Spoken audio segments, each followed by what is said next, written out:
तो आपको बताते हैं, आज वित्त मंत्री अरुण जेटली ने ब्यौरा रखा है देश के सामने। देश को बताया कितना काला धन सामने आया है। और यहां एबीपी न्यूज के स्टूडियो में इन जीरो पर जरा एक बार फिर से नजर डालिए। इसको देखकर आप अंदाजा लगा पाए होंगे कितना धन देश के भीतर से सामने आ गया है, निकलकर बाहर आ गया है। क्या कहा वित्त मंत्री ने, आइए आपको सुनाते हैं।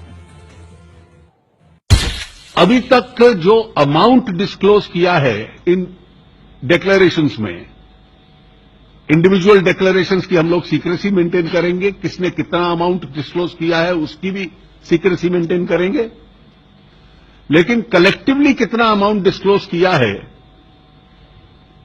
इन 64,275 डिक्लेरेंट्स ने, अभी तक जो काउंट हुआ है वो फिगर है ₹65,250 करोड़।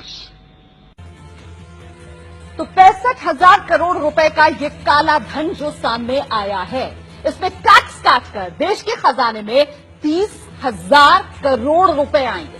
देश में किस शहर से फिलहाल कितना ब्लैक मनी सामने आया है, आइए जरा ये भी आपको दिखाते हैं। किस शहर से देश के कितना ब्लैक मनी सामने आ रहा है। अब तक जो आंकड़े सामने आए उसके मुताबिक देश के दक्षिणी हिस्से से, मतलब हैदराबाद से सबसे ज्यादा कालाधन बाहर आ रहा है। आइए एक बार फिर से आपको दिखाते हैं किस तरीके से देश के किस हिस्से से कितना जो कालाधन है वो बाहर निकल कर आ रहा है। हैदराबाद से सबसे ज्यादा 13,000 करोड़ रुपए की ब्लैक मनी सार्वजनिक की गई है।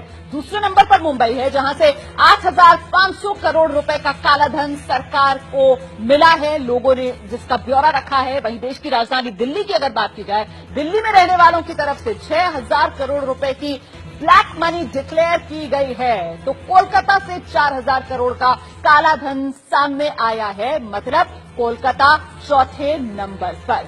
ये है हालात, ये काला धन जो देश के भीतर से बाहर निकला है। आगे आपको दिखाएंगे काला धन लाने का देश में इतिहास अब तक क्या रहा है, लेकिन पहले बताते हैं आपको कि 65,000 करोड़ की ब्लैक मनी सामने लाने के लिए वित्त मंत्री को प्रधानमंत्री नरेंद्र मोदी ने कैसे बधाई दी। बाकायदा ट्वीट किया गया प्रधानमंत्री की तरफ से। ट्वीट कर प्रधानमंत्री नरेंद्र मोदी ने कहा, वित्त मंत्री अरुण जेटली और उनकी टीम को बधाई। उनकी मेहनत का नतीजा है कालेधन की घोषणा स्कीम की सफलता। राजस्व सचिव हंसमुख अधिया, सीबीडीटी चेयरमैन रानी नायर और उनकी टीम भी शुभकामनाओं के पात्र हैं, जिन्होंने कालेधन की घोषणा स्कीम की सफलता के लिए भरपूर काम किया। यह अर्थव्यवस्था की मजबूती और पारदर्शिता की ओर एक बड़ा कदम है।